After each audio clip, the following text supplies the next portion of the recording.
السلام عليكم ورحمة الله وبركاته. مرحبا بكم معايا في القناة. نتمنى تكونوا في احسن الاحوال وانتم كتشاهدوا هذا الفيديو. اليوم نقدم لكم حرشة سائلة في مقلاة بدون فرن ببيضة واحدة، سهلة وسريعة التحضير، توجدوها في اخر لحظة، ما فيهاش مقادير بزاف وما فيهاش تعقيدات في التحضير، كتجي هشيشة ولذيذة بزاف. نتمنى فيديو اليوم ينال اعجابكم وتشتركوا في القناة وتخليوا لي لايك وكومنتير للتشجيع. نخليكم مع المقادير وطريقة التحضير، فرجة ممتعة. بالنسبه للمقادير اللي غنحتاجو لهاد الحرشه، عندي 300 غرام من السميد الناعم، السميد ديال الحرشه او البسبوسه. عندي كاس الا ربع اللي مخلط بين الزيت والزبده اللي مذوبه، تقدروا ديروا غير الزيت بوحدو او الزبده بوحدها او تخلطوهم. عندي رشه من الملح، عندي بيضه واحده، عندي ملعقتان كبيرتان من السكر او غير تقدروا تكتفيو غير بملعقه واحده. عندي ساشي من سكر الفانيلا، عندي خماره وحده، عندي نكهه البرتقال تقدروا تستغناو عليها او توضعوا اي نكهه كتفضلوا او ديروا غير قشور البرتقال او الليمون. عندي ربع لتر من الحليب اللي خلطته بين الحليب واللبن، يعني اللبن الرائب، درت كاس حليب وكاس لبن. تقدروا ديروا غير الحليب او غير اللبن، فاللبن كيعطي واحد الهشاشه زوينه ومذاق زوين. اذا بالنسبه للطريقه، كناخذوا هذاك السميد كنضيفوا ليه السكر ورشه من الملح، عفوا ملعقه صغيره من الملح، ساشي ديال سكر الفانيلا، ثم كنضيفوا الزيت والزبده. كنبسبسوا هذيك السميد جيدا حتى كتلبس بالزيت والزبده. ضروري من هذه المرحله يعني تسبقوها، ماشي تخلطوا المواد السائله عاد الجافه. من الاحسن تبسبسوا السميد بالزيت. ثم كنضيفوا بيضه واحده، كنضيف نكهه البرتقال اللي كما سبق وذكرت انكم تقدروا تستغنوا عليها، فقط كتعطي واحد اللون زوين لهاد الحرشه وكتعطي نكهه زوينه. انا ما كثرتش فما جاش المذاق ديالها باين. تقدروا توضعوا عصير البرتقال. اذا كنخلط البيضه جيدا مع السميد والزيت، ثم كنضيف الحليب واللبن تدريجيا. تقدروا تكتفيو غير بالحليب بوحدو، غالبا كنديروها بالحليب ولكن باللبن كتجي هشيشه اكثر من الحليب. اذا كنضيف الحليب واللبن.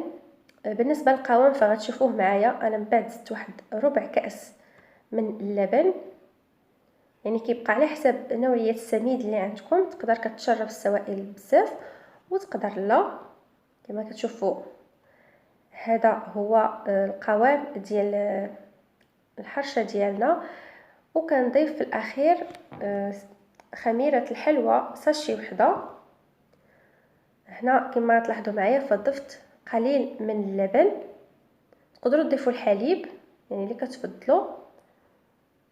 وكنخلط جيدا هاد الحرشه.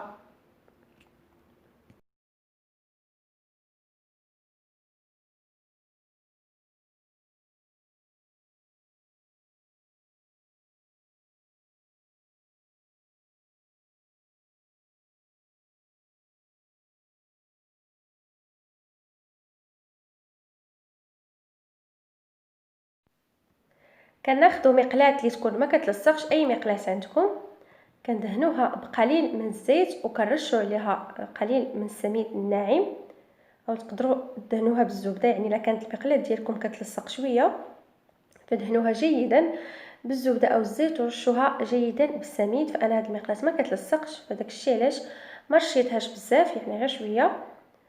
ثم غنوضع الخليط فيها. تقدروا الا ما كتبغوهاش تجي منتفخه او لا عاليه بزاف، تقدروا هذا الخليط تقسموه على جوج، يعني في هذه المقلاة، اولا تعملوا مقلاة كبيره، يعني كيبقى لكم الاختيار. فهذه تقدر تخرج لكم جوج ديال الحرشات بحجم تقريبا متوسط او صغير، وكيجيو في السوق ديالهم عاديين. فانا درتهم في مقلاة واحده. هنا كنوضعها على نار اللي هادئه بزاف، يعني مهيله بحال الشمعه ضروري. وكتوضعوا من الاسفل هذيك الحديده اللي كنديروا تحت من الطاجين باش ما يتحرقش لينا. وكنديروا العافيه مهيله وكنخلوها طيب على خاطرها باش كطيب لينا من الوسط وما كتحرقش لينا من تحت بالزربه، وكيبقى الوسط ما طايبش. كنبقاو مره كنقلعوها من الجناب بحال هكا باش انها ما كتلتصقش.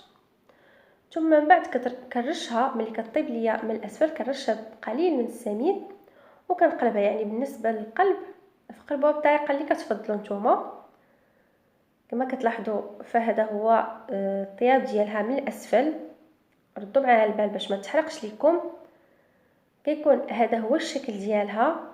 كما كتلاحظوا راه كتجي هشيشه وكتجي لذيذه. بالنسبه الى كتبغيوها حلوه يعني كتبغيو الحلاوه، فكثروا كميه السكر حيت هذه راه ما كتجيش حلوه، اولا ضيفوا العسل الا كان العسل من الاحسن.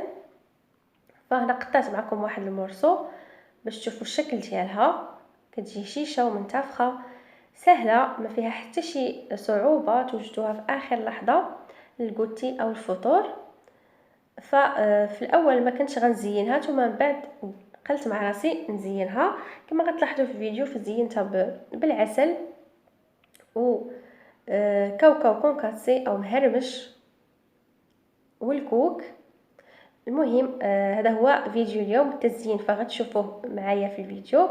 فكان هذا هو فيديو اليوم، نتمنى ينال اعجابكم. وما تنساوش تشتركوا في القناه وتخليو لي لايك وكومنتير للتشجيع. فما بقى لي الا نودعكم. شكرا على المشاهده والمتابعه، خليت لكم راحه. السلام عليكم.